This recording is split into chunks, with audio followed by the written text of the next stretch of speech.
Good morning everyone.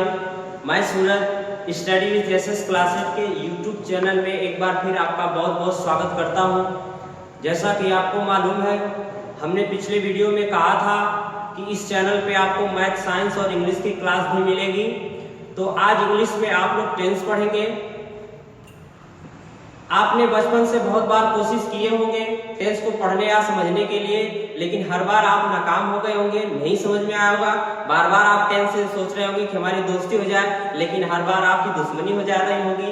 लेकिन हम इस वीडियो में हम पूरी कोशिश करेंगे कि आपकी जो टेंस से जो दुश्मनी है उसको हम दोस्ती में जरूर बदलेंगे। तो अतः आप चैनल को अभी तक सब्सक्राइब नहीं किए हो तो चैनल को सब्सक्राइब जरूर कर लीजिए और बेल आइकन की घंटी जरूर दबाइएगा। तो आइए हम टेंस आज आपको पढ़ाते हैं। यह वीडियो शुरू से अंत तक जरूर देखिएगा, आपको जरूर समझ में आएगा। तो टेंस के बारे में पहले आपको बताते हैं। टेंस का अर्थ होता है समय या काल। टेंस का अर्थ होता है समय या काल।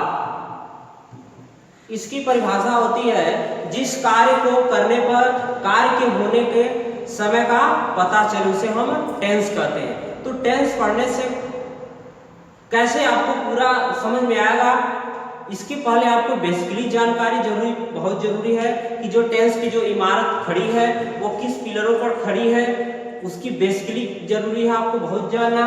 जैसे टेंस का जो इमारत बना है ये 3 पिलरों पर बना है। 3 पिलर वही बोले तो बेसिकली हम कहते हैं। आपको ध्यानपूर्वक बेसिकली जानना बहुत जरूरी है। इसके बाद हम टेंस आपको बताते हैं।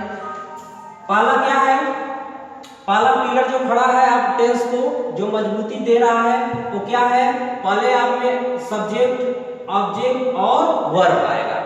तो सब्जेक्ट की हिंदी होती है कर्ता, ऑब्जेक्ट को हम कहते हैं कर्म और वर्ब को कहते हैं क्रिया। इसके बारे में आपको जानना बहुत जरूरी है कि सब्जेक्ट क्या होता है। सब्जेक्ट वो होता है जो कार्य को करता है।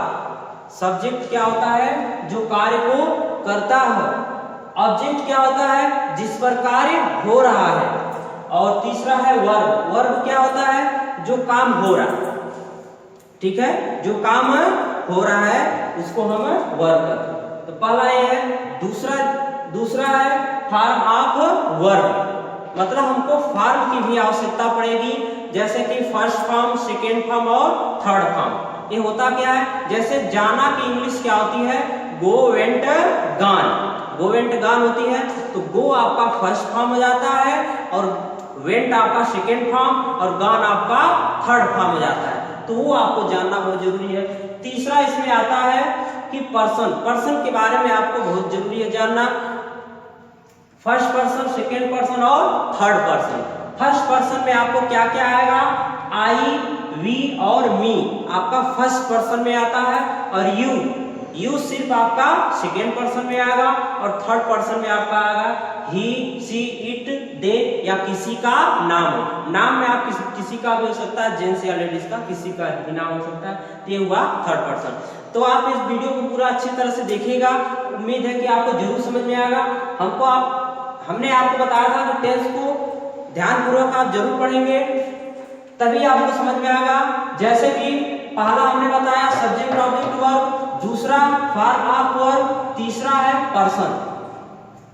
इसको पढ़ने के लिए बेसिकली जानकारी बहुत जरूरी है, जो कि हमने आपको अच्छी तरह से बताने का कोशिश किया।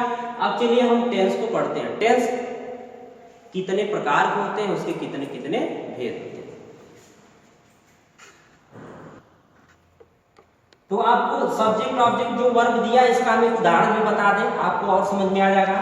जैसे कि सोनू मैच खेल रहा है या सोनू मैच खेलता है। तो इसमें क्या है, ये सोनू ये आपका सब्जेक्ट हो जाएगा और खेलता है आपका वर्ब हो जाएगा। क्या खेलता है, मैच, ये आपका ऑब्जेक्ट हो जाएगा। ठीक है, आपको समझ में आ गया। अब चलिए टेंस पढ़ते हैं। तो टेंस होता है 3 प्रकार का, present tense, past tense, future tense. Present tense का अर्थ होता है वर्तमान काल, पास्ट टेंस का अर्थ होता है भूतकाल और फ्यूचर टेंस का अर्थ होता है भविष्य काल। वर्तमान काल उसे कहते हैं जो काम इस समय चल रहा है, और पास्ट टेंस मतलब भूतकाल उसे कहते हैं जो काम बीत चुका है, और फ्यूचर टेंस जिसे भविष्य काल कहते हैं। उसमें वो आता है ऐसे वाक्य जैसे जो काम होने वाला हो। तो टेंस हुए आपके 3 प्रकार के, इसके अलग अलग 4 भेद होते हैं। कौन कौन सा, ध्यान से देखिएगा। प्रेजेंट टेंस में आपके 4 हो क्या, present indefinite tense, present continuous tense, present perfect tense, present perfect continuous tense. Same वही इधर भी रहेगा। Past indefinite tense, past continuous tense, past perfect tense, past perfect continuous tense, future indefinite tense, future continuous tense, future perfect tense, future perfect continuous tense. तो ये हुआ आपका tense के बारे में हमने आपको बता दिया। टेंस 3 प्रकार के होते हैं, उसके अलग अलग 4 भेद होते हैं। अब हम सबसे पहले स्टार्ट करेंगे present indefinite tense. Present tense में आप पढ़ेंगे present indefinite tense. Present tense में आपको बताएंगे, उसकी पहचान बताएंगे, सहायक क्रिया बताएंगे, उसके बाद रूल बताएंगे, फिर एग्जांपल करके आपको बताते हैं। आइए चलिए देखते हैं प्रेजेंट टेंस। तो प्रेजेंट टेंस में पहला है प्रेजेंट इंडेफिनिट टेंस। इसका अर्थ होता है अनिश्चित वर्तमान काल। इसमें आपको क्या क्या जानना जरूरी है, पहचान और सहायक क्रिया। तो पहचान इसकी होती है जब वाक्य के अंत में ता है, ती है, ते है या फिर ताहू, ताहू ऐसे अगर मिलेंगे वाक्य के अंत में तो आप समझ जाइएगा कि ये प्रेजेंट इंडेफिनिट टेंस का है। इसके बारे में जानना जरूरी क्या है, सहायक क्रिया।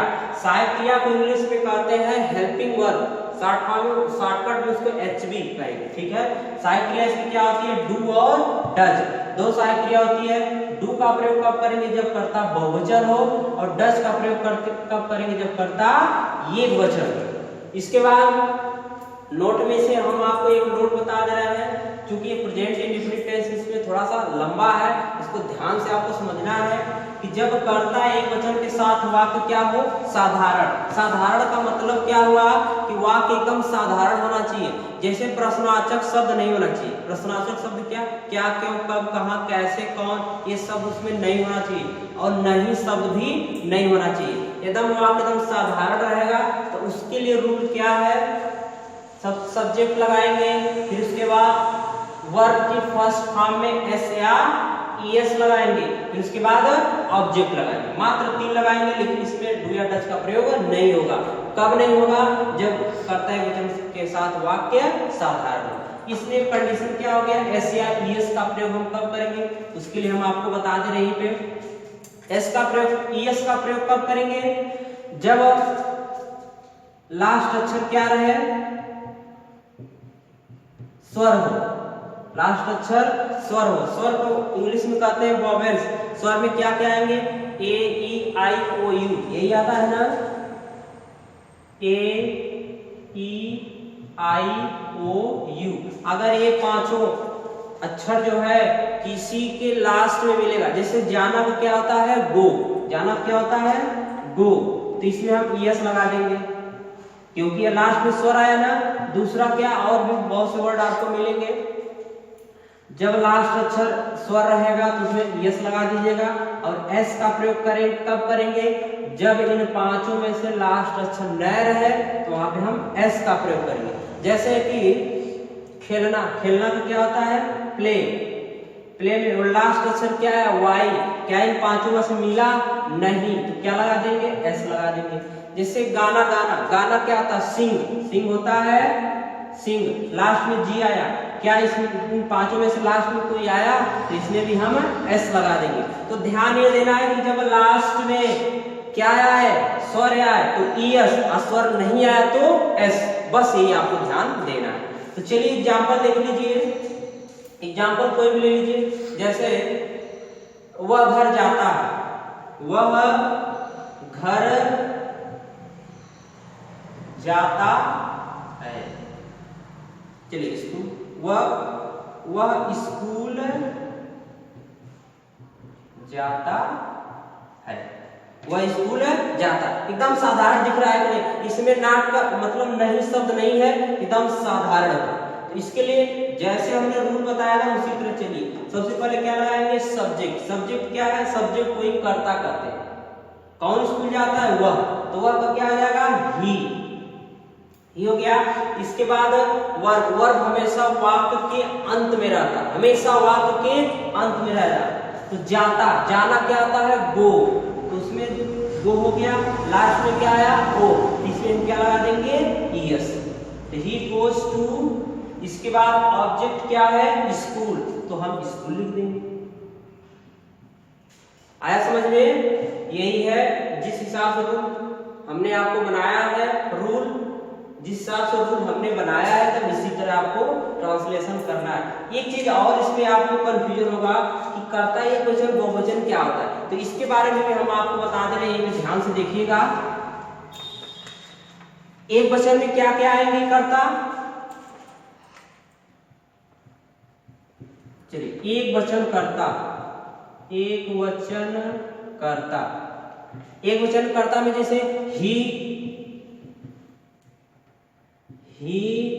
सी, इट या किसी का नाम।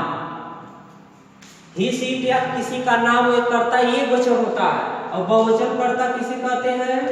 बहुवचन कर्ता, बहुवचन कर्ता जैसे तुम, जैसे यू, वी, दे, ये क्या है? ये सब बहुवचन कर्ता। जैसे गर्ल, गर्ल माने लड़की, एक वचन हुआ। और गर्ल्स, गर्ल्स माने क्या है? लड़कियां, तो बहुवचन हो जाएगा। जहां संख्या अधिक हो जाए, ठीक है, बहुवचन हो जाता है। ही, सी, इट या किसी का नाम हो तो ये वचन होगा। यू, वी, दे, और उसको हम बहुवचन करता है, ठीक है। बहुवचन कर्ता के लिए हम डू का प्रयोग करेंगे और एक वचन कर्ता के लिए डज का प्रयोग करेंगे। तो इस टेंस में हमने आपको बताया कि एक नोट हमने चूंकि बताया था इसलिए क्योंकि ये टेंस थोड़ा सा लंबा है, इसमें जानना बहुत जरूरी है कि जब कर्ता एक वचन के साथ एकदम वाक्य साधारण रहेगा तो हम इस रूल को फॉलो करेंगे, ठीक है। अब इसके बाद जब कर्ता, जब अब डू और डज का प्रयोग कब करेंगे? जब वाक्य साधारण के साथ नकारात्मक, उसके लिए देखिए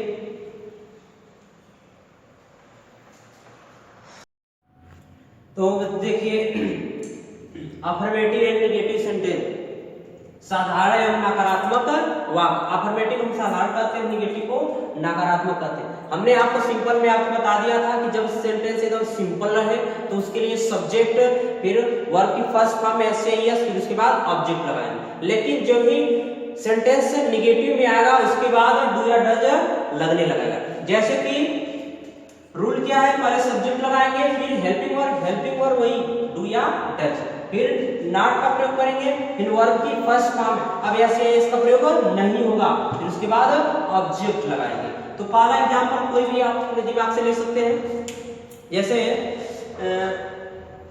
वे आज हॉकी नहीं खेलते। चलिए, वे आज हॉकी नहीं खेलते हैं। वे आज हॉकी नहीं खेलते हैं, नेगेटिव है ना। अब इसके लिए जैसे हमने रूल आपको बताया है एकदम उसी तरह बनाइए। सबसे पहले क्या कहा करने के लिए? सब्जेक्ट खोजिए।